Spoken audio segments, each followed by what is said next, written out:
Shalom kasih Kristus, bagaimana kabarnya?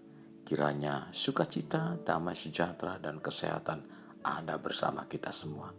Mari tetap melekat dalam Tuhan melalui renungan ini, agar kita semakin disingkapkan rahasia-rahasia Tuhan. Kita berdoa, Bapa Surgawi, terima kasih buat hari ini. Biarlah kami terus dihiasi dengan kebenaran firman-Mu. Firman-Mu terus menguasai seluruh hidup kami Tuhan, di mana mata iman kami semakin celik. Tuhan yang terus akan menyingkapkan dalam kebenaran firman-Mu, sehingga kami tidak dibutakan, di mana kami mempercayai bahwa firman-Mu adalah ya dan amin. Terima kasih Tuhan. Ini doa kami dalam nama Tuhan Yesus kami berdoa. Amin. Melekat dalam Tuhan bertema memiliki mata iman terdapat dalam 2 Raja-Raja 6 ayat 15. Demikian firman Tuhan. Ketika pelayan abdi Allah bangun pagi-pagi dan pergi keluar, maka tampaklah sesuatu tentara kuda dan kereta ada di sekeliling kota itu. Lalu berkatalah bujangnya itu kepadanya, "Celaka tuanku, apakah yang akan kita perbuat?" Kasih Kristus, mungkin kita pernah mendengar orang berkata, punya mata tetapi tidak dapat melihat. Ucapan ini adalah istilah yang disampaikan kepada orang yang sedang beraktivitas seperti mengemudi kendaraan di jalan raya tanpa menggunakan mata dengan baik. Bila ini dilakukan, dapat menabrak kendaraan lain, masuk dan terperosok ke dalam lubang yang menganga di tengah jalan dan sebagainya. Mata adalah organ tubuh yang sangat penting bagi kita. Demikian juga dengan mata rohani, harus mampu melihat dengan jelas. Tanpa itu, niscaya atau pasti kita akan kesulitan dalam menjalani hidup dengan benar. Hidup akan terus diliputi ketidakpastian, kecemasan, kekhawatiran, dan sebagainya. Kita hanya akan penuh dengan ketakutan karena kita tidak mampu melihat apapun lewat iman kita. Memang kita dalam menjalani kehidupan di dunia tidak akan mungkin tanpa masalah. Masalah akan senantiasa ada.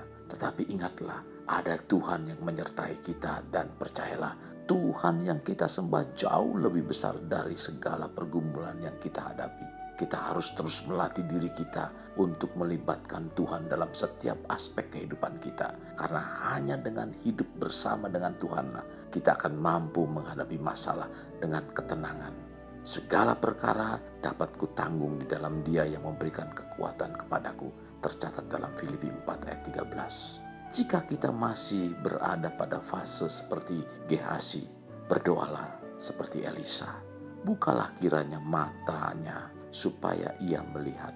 Demikian juga Daud berkata dalam doanya, tercatat dalam Mazmur 119 ayat 18 mengatakan, "Singkapkanlah mataku supaya aku memandang keajaiban-keajaiban dari Taurat-Mu." Roh Kudus siap menyingkapkan segalanya, memberi hikmat bagi kita untuk mengetahui rencana Tuhan dalam hidup kita, memungkinkan kita melihat dengan jelas lewat mata iman, dan karenanya kita tidak perlu khawatir dalam menjalani hari depan. Keintiman dengan Tuhan membuat kita tidak terkecoh dengan penampilan secara fisik. Penampilan fisik itu penting, tetapi hati jauh lebih penting. Yang lahiriah itu perlu diperhatikan, tetapi yang batiniah itu tidak boleh diabaikan.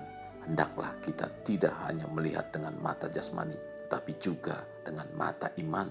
Demikianlah yang dilakukan Samuel saat mengurapi Daud menjadi raja. Melihat dengan mata iman bukan berarti mengabaikan rasio, perasaan, atau tindakan, tetapi justru menyeimbangkannya.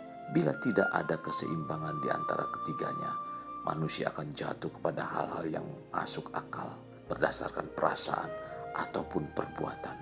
Iman justru mencakup ketiganya dan menjaga keseimbangan sudut pandang secara spontan, perasaan, dan aktif yang berkelebihan.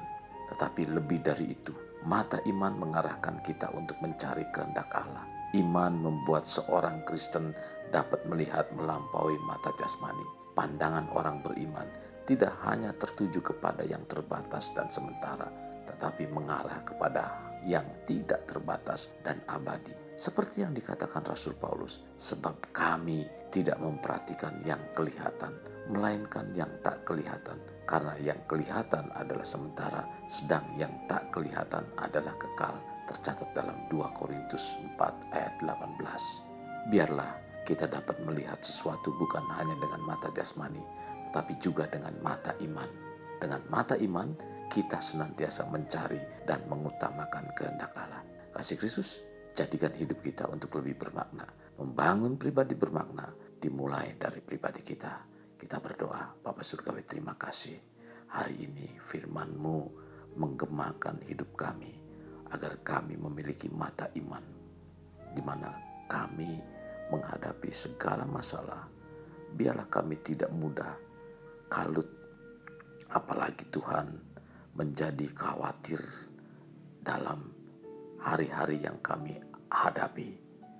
Tuhan, pimpin kami supaya kami melihat tentang kuasa-Mu yang besar itu, dan celikan mata iman kami untuk kami mempercayai kebenaran firman-Mu. Firman-Mu adalah ya dan amin. Tuhan, terima kasih. Pimpin kami, biarlah hari-hari yang kami lalui sungguh membawa kesukaan bagi Engkau, Tuhan. Ini doa kami, dalam nama Tuhan Yesus kami berdoa. Amin. Kasih Kristus, mari kita akhir dengan mengendahkan kedua tangan kita. Terimalah anugerah berkat dari Allah Bapa, kasih sayang daripada Yesus Kristus, dan persekutuan dengan Roh Kudus yang mencurahkan berkat secara rohani, berkat secara jasmani, dan berkat secara ekonomi, di mana berkat Abraham, berkat Ishak, berkat Yakub dicurahkan dan dilimpahkan dari saat sekarang sampai Maranatha tiba, dalam nama Tuhan Yesus. Amin. Sampai jumpa di renungan berikutnya. Tuhan Yesus memberkati. Jangan lupa untuk like atau subscribe